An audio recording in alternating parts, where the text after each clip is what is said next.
In previous videos, I've talked about my background as a more traditionally minded composer, writing for orchestral instruments and focusing on arrangement of notes on the page as my musical language. I've also mentioned that delving into synthesis and sound design about a decade ago really disrupted the way that I thought about my own musical identity. No longer was it just about my harmonic and melodic language, but how the very sounds themselves were moldable into something unique and personal. This new variable presented a whole new world of exploration, and I really started to enjoy digging into sound design almost as much as creating a melody or harmonic progression that I really loved. Today, there are tons of pre-made sounds available for composers and producers. They're incredibly well crafted and curated by some of the very best sound designers in the world, and beautifully packaged into sample packs and playable instruments that often only require the press of one or two keys to seemingly make almost anyone an instant soundtrack machine. And I'm actually all for that. That's amazing. But maybe there's another side to that coin. And while we gain convenience and immediacy, we give up the exploratory process, which can often reveal results that we didn't know we were looking for in the first place. With all these prepackaged tools available, what are the benefits of designing your own sounds from the ground up? Why spend all that extra time when it's so much easier just to tweak a preset to fit your needs? The more you understand a thing, the more you can mold it into something that's unique, and maybe more importantly, the more efficiently you're able to realize your own vision. I've gotten a lot of comments recently about how no music today is unique, no one's doing anything interesting, which, by the way, is not the case. You just have to look harder for it, I think. But maybe one reason that the noise floor of sameness has gotten a bit louder recently is that people are generally using the same tools in pretty much the same ways. A while back, someone who knew that I was primarily a musician and not a videographer noticed that I was starting a YouTube channel and immediately came to the very logical conclusion that if I hired someone else to edit these videos for me, I could crank out a lot more of them a lot faster.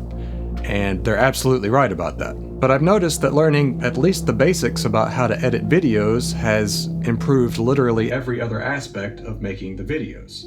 Because I better understand how to make edits, I can write scripts that lend themselves to being edited. And when I'm filming, I kind of know how to speak to the camera intuitively now in a way that will make my life much easier. And when I do make a mistake,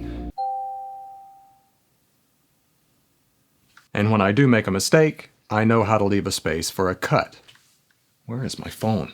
So absolutely, I could give the raw footage of these videos to someone who is much better at editing than I am, but learning the entire process and how it works has really helped improve my videos more than probably any other thing. I know, sometimes I make the background music too loud. I really like music. I'm sorry. Similarly, when everyone got access to great sounding sample libraries, everyone did not immediately become a great orchestrator. The people who already knew how to write for actual orchestral players were still at a great advantage when it came to making even MIDI instrumentation sound realistic. They already knew how to utilize each instrument's strengths and weaknesses and how players actually perform them. So even when those orchestrators use samples, it's going to sound more realistic, because they intrinsically know how the real thing fundamentally works. My friend John Mayer recently released a video about programming drums that illustrates this really well. Once again, understanding how actual drummers play is key to making programmed drums sound and feel more natural, if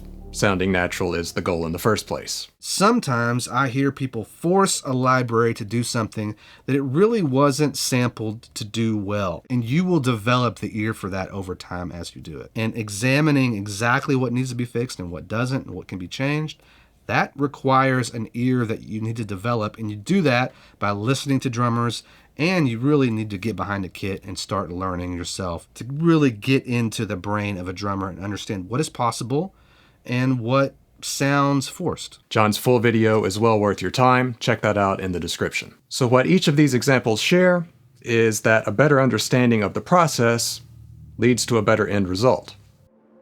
As Socrates put it, all I know is that I know nothing. Every time I've started to learn a new skill, I've had an overwhelming amount of questions going in. Unfortunately for me, usually after getting started, I begin to realize that I've been asking all the wrong questions in the first place. And as I began to understand the depths of my own ignorance about the thing, more relevant questions began to kind of reveal themselves. Simply skipping to the end result, or in this case a pre-programmed patch or sound, removes all of the opportunity for discovery along the way. In music, we often call those happy accidents, but they aren't really possible if we remove all points of experimentation between us and the end result. I think something similar is happening now with the whole AI discussion. It's all the rage. And if we go back just a little bit further, it happened with Google. We went from spending the day with an encyclopedia or in the library researching a specific topic to just typing it in and immediately getting an answer back. You will absolutely get a quicker answer, but you've missed out on the act of searching for the answer, which undoubtedly would have led you to uncover things that you didn't even realize you were looking for when you set out. So that's great and everything, but how can we apply this to sound design? Well, instead of just looking at presets as an end result, look at them as a template to follow. Rather than just scrolling through until we find something that fits, we can reverse engineer them and figure out what exactly the sound designer did in the first place that makes that patch interesting to us. And from there, we can begin to create our own variations upon it. I heard a great example of this recently while talking to my friend and esteemed ambient craftsman, Tony Anderson. He mentioned that he learned synthesis by reverse engineering presets on his first synth, the Prophet 12. And probably the first thing I did in those first 2 months was rebuilt all of the factory patches my own way. I reverse engineered and found out, okay, the sound that they put in here, not only do I not like it, I need to find out why I don't like it. And I need to reverse engineer that and go and change it and make it the way I want it and overwrite it. And the Prophet 12 taught me synthesis by reverse engineering the presets that were on it.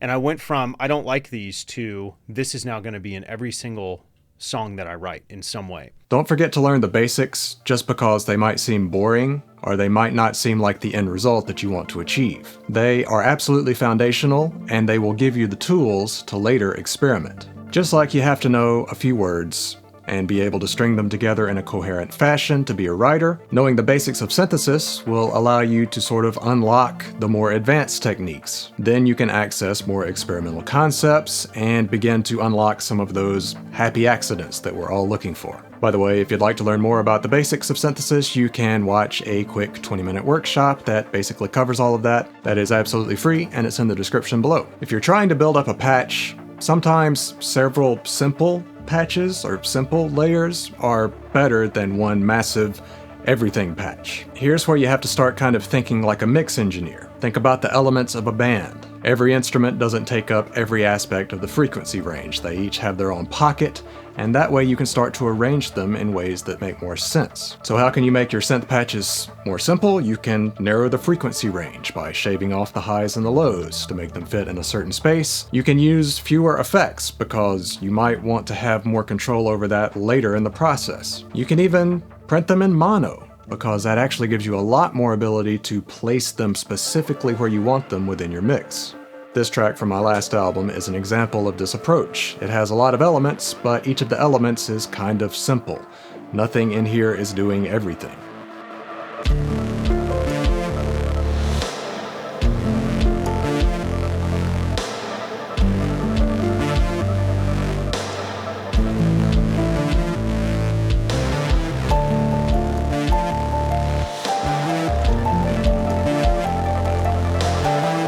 Some synths can absolutely do just about everything all at once, but that doesn't necessarily mean that they should. And while it might be really cool building up a patch in pigments or phase plant that takes up the entire frequency spectrum, sometimes it's really difficult to actually use those patches for anything because there's simply no space for anything else. And if it's all packed into one patch, you lose some of the ability to fine-tune or manipulate individual elements.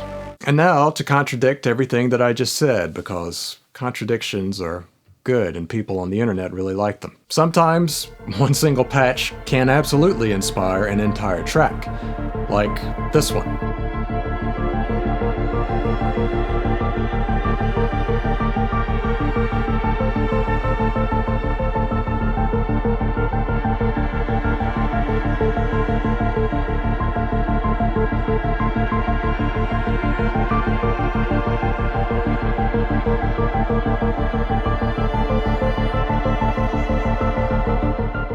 This track would have never existed without the explorative act of designing the patch. It literally sprung up from the roots of the sound design.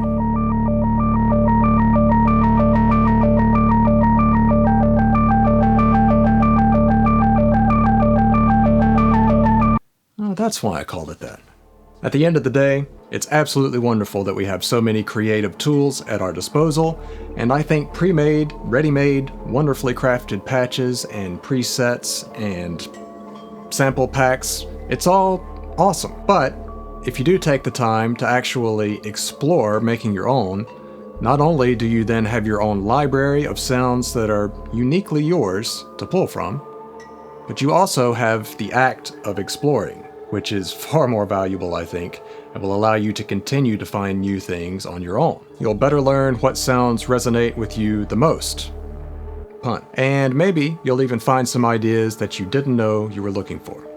If you'd like to be part of a growing community where we talk about sound design and synthesis and composition, all kind of rolled into one, I've just launched a membership where you can do all of those things in our own private app. So that's pretty cool, while also directly supporting my ability to make more free videos and stuff for you. That'll be linked in the description below and in this end screen right here. If you like this video, you can like the video. Subscribe if you want to see more stuff like it, and I will see you in the next one.